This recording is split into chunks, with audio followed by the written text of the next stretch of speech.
Welcome to the Gentleman's Dojo podcast. My name is Joshua Munoz, and I am excited to dive into today's episode where we're going to really cover on my journey and experience going through the self-help realm and then going to the spiritual realm and then really realizing, the mental health realm and why I really created the Gentleman's Dojo. So we're going to get real raw and vulnerable today, just like how we always promote and what we do in the dojo. Just a friendly reminder, the Gentleman's Dojo is a place and space where we're able to have a safe container. So we're really talk about what's really going on. And that goes to my first point. I think a lot of us men are delusional when it comes to really understanding the help we need when it comes to our mental health. I really think I don't think it's cool. I think it's very actually outdated for us to show up in life hurting the ones we love the most, hurting ourselves, and really not living to our full potential. And what I mean by full potential is that a lot of us are just living this battle in our heads. And this is why I'm always saying, bro, go to therapy. And I think this is something that we're not talking enough about. I think a lot of men tend to go to therapy when it's already too late in the relationship. So it's like, oh, my relationship's not going well, so let me go to therapy now, right? Or, granted, a lot of us guys choose things that help us mask our feelings, like alcohol and drugs, which we'll get into that. But most importantly, I think it's just the fact that we should go and seek therapy or seek some type of self-help, not because we're weak, but to remain strong, right? And I think we have the stigma about men and men's mental health and going to therapy, and it's just kind of been pushed down on us to kind of hold and suppress everything in. And this is why I'm really going to be harping on this, that if you're a guy listening to this, make sure you do some type of therapy. I don't know what it is for you.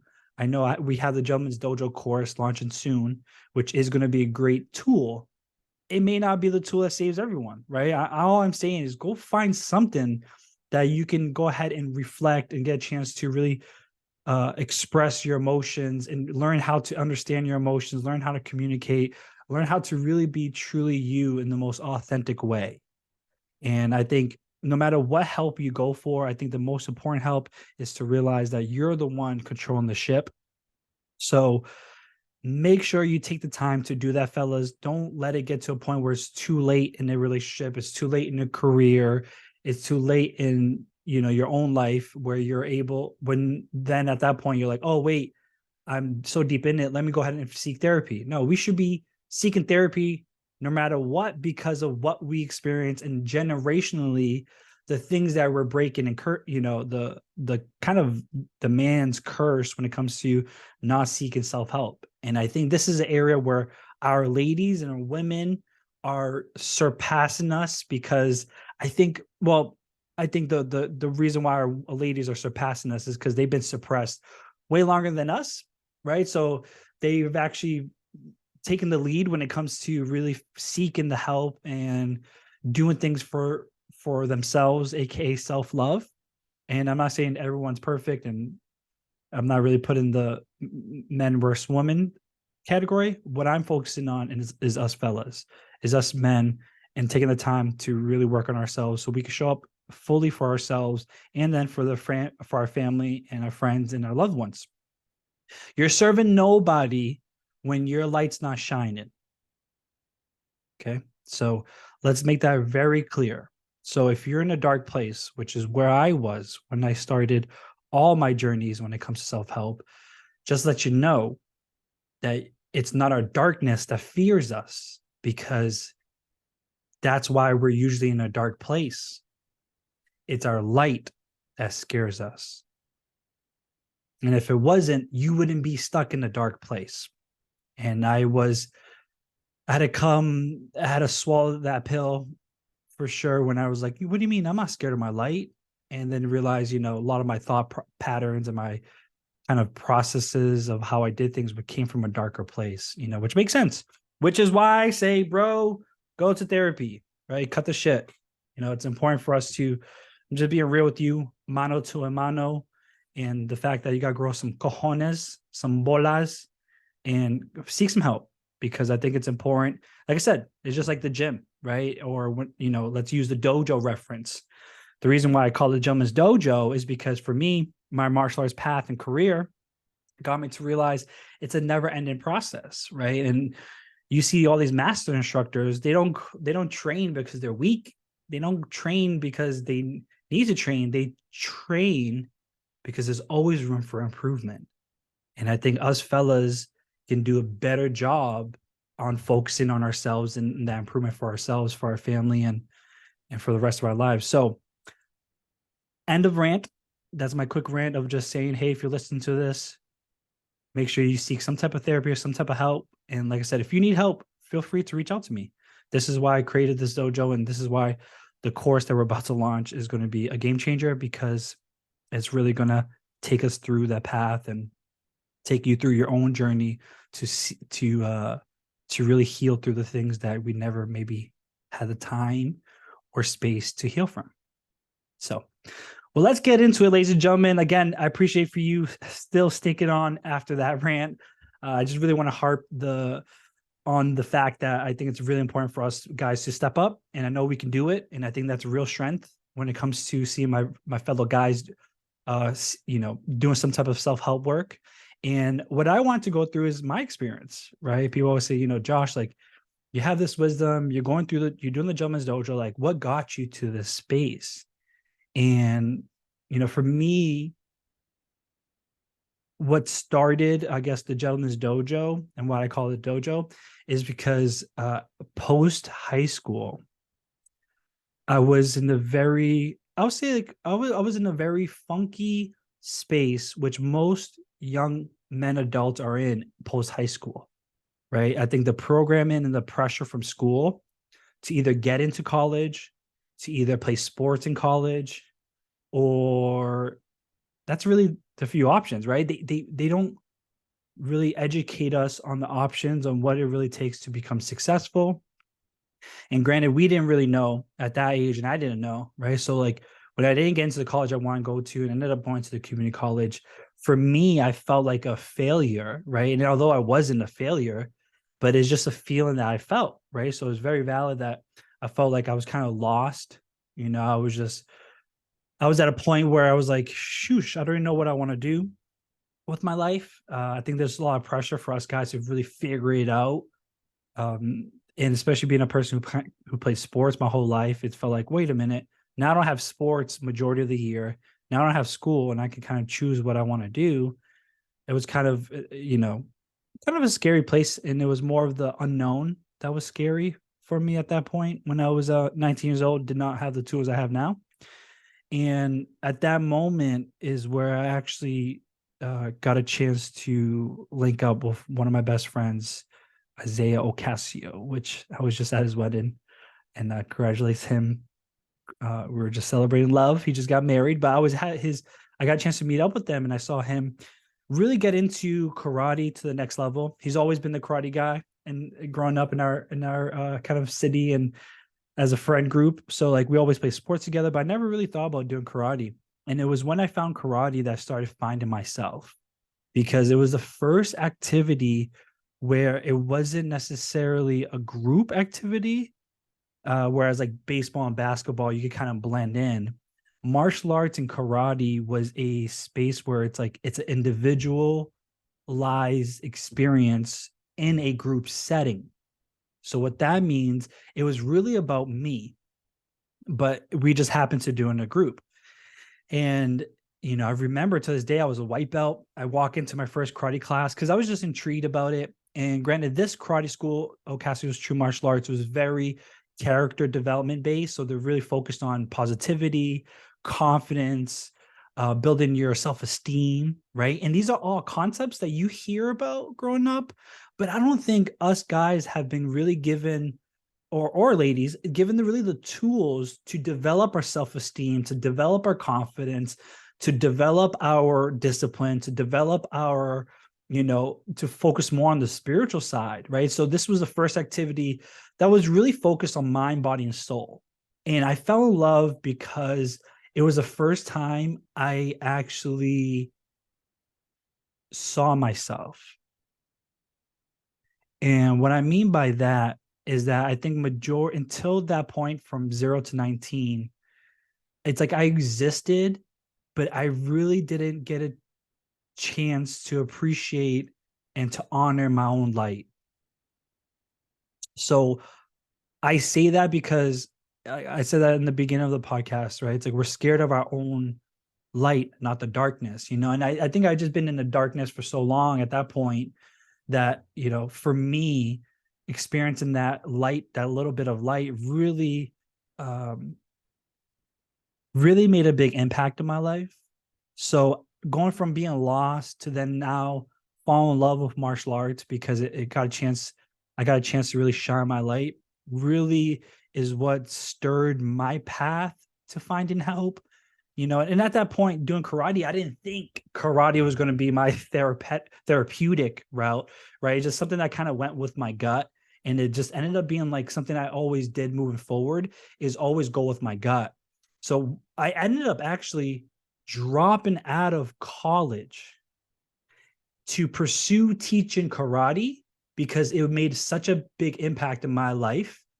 And we're talking about, to give you time reference, like a time frame, this was only like a few months in, right? So my family's like, wait a minute, you're just a white belt, like when I told my family I was dropping out of college to pursue teaching karate, they couldn't see my dreams and they couldn't see what I was seeing.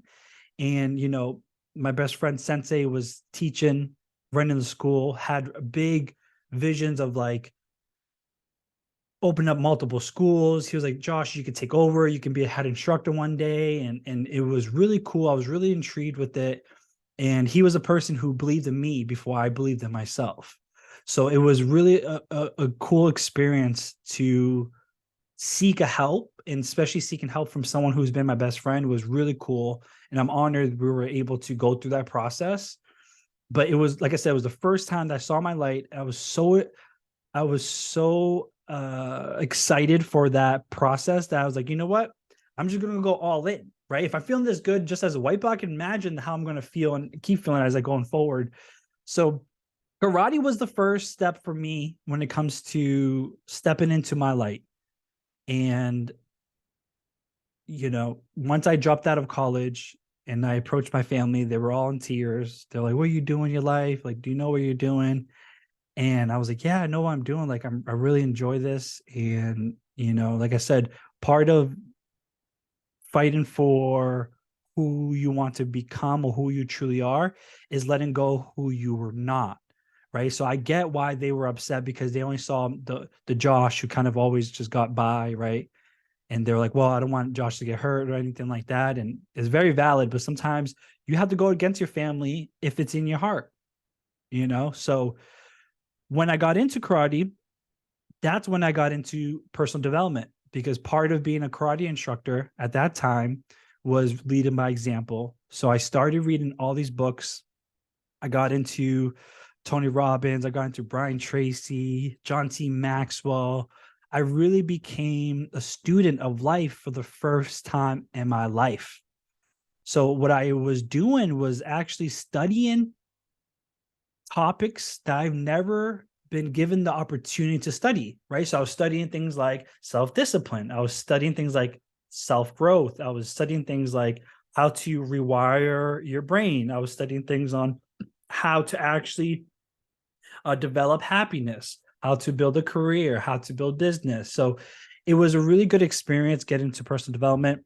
I ended up reading hundreds of books, and I ended up teaching for about 5 to 6 years at the karate school. That was my full blown life. I was an instructor. I ran the business side for the location we were in, as well as ran the sales, ran the instructors, ran myself, teaching the classes. So it was really a great time. I learned a lot about myself. I developed a lot of leadership skills. And even now, my ability to speak and communicate stems a lot from those years of teaching and my experience. And that's kind of why I stepped back into the role of teaching, and now with the Gentleman's Dojo. And that was all great and dandy. So it was like 19 years old, depressed, not sure what to do, stepped into karate, found personal development, was like, felt like I was on top of the world, right? And then what I what happened is when I chose to step away from the karate school, which was a reason because I wanted to explore the world. I wanted to move out of New England. So I stepped out of the karate school, and then that's when I actually hit my lowest rock bottom. And it was very humbling because I came from a space where I felt like I was a go-to, right? So my identity was me being the karate instructor, and I was the go-to for people who needed help, and leadership. But I didn't really have much people to go to. I went through a lot of people when it comes to like my books and mentors, I'll call on like audiobooks and the things I would read in the seminars I would go to. But it was one of those things where it was super humbling because I got out of teaching karate, which I was used to working with, hundreds of kids a week, to now not doing anything and trying to figure out what I was going to do next for my career, and I ended up getting out of a 5-year relationship. I ended up getting a corporate job out of necessity because I was behind my car payments as well as my car insurance payments. And so I was eligible to get my car towed if I got pulled over by the cops in that time frame. I got into a lot of debt because I was just trying to survive. And I really hit the lowest of low. I felt like I was humbled emotionally, spiritually, mentally, as well as physically. I gained 40 pounds in under 3 months. So this is where I was. This was about 7 years ago. It's crazy how time flies, but I was like 25 years old, 24 years old when this happened. So I was really humbled. And the next phase of my life, I stepped into spirituality. And the reason why I stepped into spirituality is because I hit a personal development ceiling. And what I mean by that is that personal development is great. It got me motivated. It got me inspired. But personal development, a lot of the motivational books and the gurus you hear from, I was still infatuated with them and thinking that they're saying these things and they're at this level because they're so powerful and they're so smart, right? Or I would be in a space where I would, a lot what they preach is, don't really focus on the past, which, I really didn't. I really was focusing on the future and really building that out, vision boards, goal setting. I became actually more obsessed with the future and realized that I never really got a chance to unpack the past.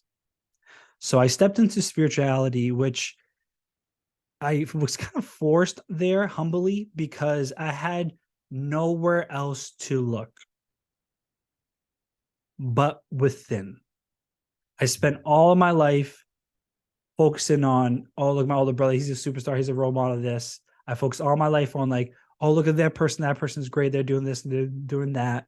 Even when I got into karate, I was like, oh, look at these instructors and these people. And then I got into personal development. It's like, look at these books and these people are great. And I got obsessed with that. But I really never got a chance to fully get obsessed with me. So that's when I stepped into spirituality. And it was when I stepped into spirituality, it was like the same time I stepped into entrepreneurship. This is when I said, F it. I'm going to figure it out how to work for myself. I want to create my own income. I want to create my own schedule. And I want to get out of living in New England because I despise the cold and the snow. And I came in contact with a program that Ty Lopez was selling, which is teaching you how to make your own social media marketing company. And I ended up buying that program for $1,000. And 2 months later, just left my job with no income coming in and just said, you know what? F it. I'm going to just freaking figure it out. And at that same time, I started getting into spirituality. This is when I started to work with a spiritual coach. Shout out to Patty. She's a sweetheart who I worked with for years. And it was the first time I got introduced to concepts like meditation on a deeper level. I got introduced to Reiki and understanding energetic work and healing. And granted, I came from the martial arts background, so a lot in the martial arts world, they talk about natural healing. So for me, it made sense. I was like, all right, cool. And I really got into spirituality. This is a true story because my friend says you should meet with this spiritual lady because she helped my friend become a millionaire. So although my ego actually helped me get into spirituality because I realized, oh, I want to be spiritual and heal myself so I could be a cajillionaire. Uh, it still got me in it, right? And that was kind of the truth of what got me into spirituality. Now I realize that you get into spirituality to find peace, and when you're in peace and you're in alignment, everything falls into place for you, whatever that is for your journey. So that's when I got into it heavy. I started working with her once a week. We did a lot of things like tarot cards. We were doing a lot of crystals healing. Back in 2000, what was that? 2016, 2017-ish. That's when I was rocking my, the crystals on my neck, the malas. I was rocking it all, right? And I was in a place where I was being blown away of actually taking the time to focus on things like my inner child, to focus on past life meditation. And I really started seeing my life as from a bigger point of view. And it was a perfect timing as it was paired up with my entrepreneurship journey. I think entrepreneurship it's a very spiritual journey because like what happened to me, I had nowhere else to look except within. And same with entrepreneurship, you have nowhere else to blame, no one to blame except you. If you don't like the size of your paycheck, there's no one to blame except yourself, right? If you don't like the work you're doing or the clients you're working with, it's all up to you. So that's where I learned side by side how to set up boundaries in my business, how to set up my life with boundaries, right? When it came to all levels of things. But it was great. It was a great opportunity for me to get introduced into entrepreneurship. And after, spending a few years working with a spiritual coach, I started getting more into plant medicines because I was so obsessed with finding the truth. And I became fully obsessed with just finding the truth. So I did everything between psilocybin mushrooms and ayahuasca a dozen of times. And those ceremonies were very eye-opening. And they gave a lot of insight. However, I was still trying to find the truth outside of myself, right? So I spent a few years working with a spiritual coach, few years working with a sacred medicine, and I was doing it in a very ceremony way. So this wasn't like just me messing around or like a typical you take things at a rave. This was very ceremony based. So I was really seeking the help, and I was seeking the help through other facets, right? I had a spiritual coach. I was seeking help through the plant medicine, and it wasn't until I got introduced to Marconics, which is an ascension / healing modality, that I started to realize that I kept on searching for the truth outside of me to try to find it. Then I realized I've always been the truth. And what I mean by that is the truth lies within us. And we're on this journey to peel back our own layers to find the core of who we truly are. Because I think when we get here, we tend to forget, right? And it was Marconics that really allowed me to focus on myself and be my own guide.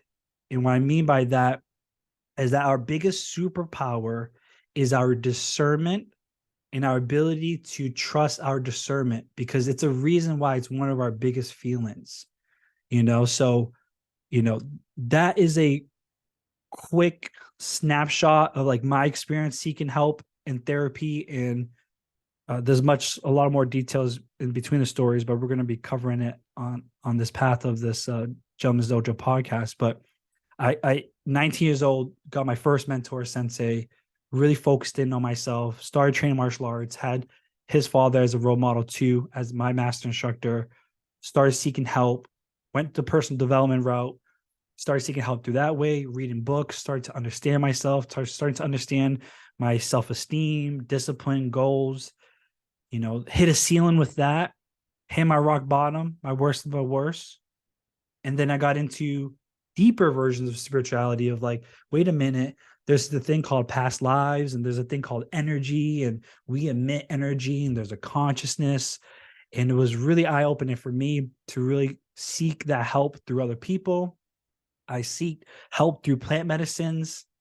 Then I realized I was still seeking for the truth outside of me, found the truth within, and life has never been the same.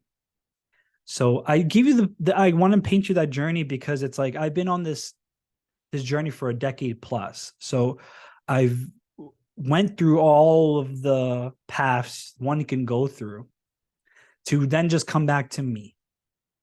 And that's why I created the Gentleman's Dojo, because the Gentleman's Dojo is a space for us men to do the work to get back to ourselves. I'm here to remind you of the truth of your truth, and here to show you your light.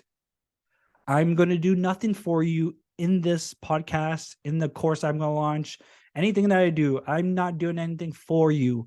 All I'm doing is holding my light at the highest resonance possible. And with that frequency, you're going to get triggered to realize, wait a minute, if he's shining his light, I can shine my light too. So I'm only here to remind you of your truth. And that's why we created the 4 pillars in the Gentleman's Dojo, which is really going to be the main focus moving forward on this podcast. Is we're going to get the top of the top people. I got some really cool guests coming too. So you guys got to make sure you subscribe, make sure you stay locked in, because I'm going to be getting some dope people on this podcast to really talk about us, our fellow fellas, and really talk about our paths and journeys. But the first pillar we created in the Gentleman's Dojo is called the false man. I think we've been given a lot of programming and conditioning on what it is to truly be a man. And I think this time at this moment, we've been confused the most on how to truly show up as a man. So that's where we're going to talk a lot about our addictions as guys when it comes to alcohol, drugs, and we're going to talk about our addiction to things like disassociated, right? Us guys not willing to stand in there when our emotions get challenged, or our emotions get, it becomes hard because we never been given the space or time to focus on decompression or even unpacking our ability to have emotional intelligence. The second pillar we're going to be focusing on, and why we created it, is Awakening the Inner Boy. We're going to talk a lot about our journey on what we went through as children, because it's the ages between 0 to 7 years old that majority of our subconscious is created from. So fellas, if you don't take the time to unpack those years are going to show up somehow, some way in your current life, in your career, your relationships, and for sure going to show up somehow, right? So we got to learn how to unpack that and empower and awaken that little child that's still a part of you, of who you are now, So we'll be talking a lot about diving deep into the topic of inner child and why that's important. And the third pillar we created is communication and divine union. Majority of us men suck at communicating, right? And I'm speaking all of this from experience. And this is why I created the 4 pillars, because I've been through all of these aspects. I spent years focusing on my inner child and awakening the inner boy, and I'm still working on it, right? And then I spent years focusing on communication and how to create divine union. communicating is very important. A, because us guys communicate different from women. And B, a lot of times we have to learn how to communicate with ourselves. So if we can't have great communication within ourselves, how do we expect to have great communication with our partner, our families, our kids, our coworkers, our friends, our loved ones, right? So communication is a huge topic a lot of guys overlook, but being able to communicate correctly will allow us to step into divine union, which a divine union for us, we mean two people who are fully whole that come together fully whole, right? We're not doing that 50% shit that they sell you on, right? We're not doing that codependency crap. If you want a divine union, it's two whole people. I'm 100, you're 100. We come together, we're both 100, right? The relationship doesn't make us or doesn't complete us like we've been sold in all these freaking movies growing up. So that's why we created pillar 3 for the Gentleman's Dojo. And then pillar 4 is learning how to embody a gentle man. And my journey of life, the toughest, most badass people I've ever met in the martial arts world, and even just the straight up, real life world. And I know some friends who've served some time, who's a Navy SEAL 6, and I know master instructors who are 8th, 9th, 10th degree black men. And one thing about them, the ones who are able to destroy the most are usually the most gentlest people. So part of the 4 pillars, we talk about how to be humble, how to embody gratitude, because when we step into a path of gratitude and humility, we come from a white belt mentality, which means the ability to be open and to learn. But when then our ego steps in, then we stop learning. That's when our life becomes friction, So those are the 4 pillars we created in the Gentleman's Dojo. So we'll be covering a lot of the 4 pillars moving forward with a lot of our guests, and just really giving you guys the space and time for you to really focus on yourself. And to do so is going to take a lot of work on your end, but it's definitely worth it. Doing all this type of inner work has completely changed my life in all ways. And I'm just constantly grateful that I took that step. It's going to be the hardest step you do, even if you just go to traditional therapy, even if it's not the Gentleman's Dojo course. I don't give a crap. Just do something, bro. Like go to, do something that help you reflect on yourself. Go meditate, right? But avoid doing things that we typically do as guys, right? I was talking to someone at the gym the other day. He was going through a rough time, but he was saying, you know what? It's fine. Like I go to the cigar lounge to relax, or I go to the gym and this is my therapy. And it's like, nah, man, the gym, going to cigar lounges, smoking, drinking with your friends, playing video games, that's not your therapy. I repeat, that's not therapy. For us guys, we're so simple-minded, we think that's therapy. Unfortunately, that's not therapy. And I'm not saying to not do those things. I love the gym. I love doing certain activities. But to say and to do that because it's your way to disassociate or your way to kind of escape is the whole reason why I'm telling you to go to therapy. I mean, you should do something that really focuses on your inner growth, on your experiences. Get a space or a place where you can talk about these things, where you can really unpackage it, because it's going to keep showing up in ways that you don't want it. And if it keeps showing up and you miss the bus stop and you miss the lesson, it's going to keep showing up in different ways. And it's going to keep showing up until you learn the lesson. So it's very important. It's just like martial arts. And I use a lot of my martial arts examples because it's really close to how we live our lives. But it's like in jiu-jitsu, when you keep leaving your arm exposed, you keep getting trapped in the arm bar, or if you keep certain positions, you keep getting exposed until you do something about it, right? So if you don't change the move or learn, find a way to defend it, it's going to keep showing up in your sparring, in your training, right? So same with life. Us guys, we got to focus on what things can I do to really unpack my emotions, what I've been through, doing that is going to allow us the space and energy to now focus on our authentic selves. And that's the whole point.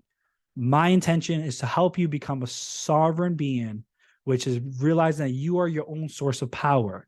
And I think it's us fellas that we've been putting our power in other things and activities that only takes away from us.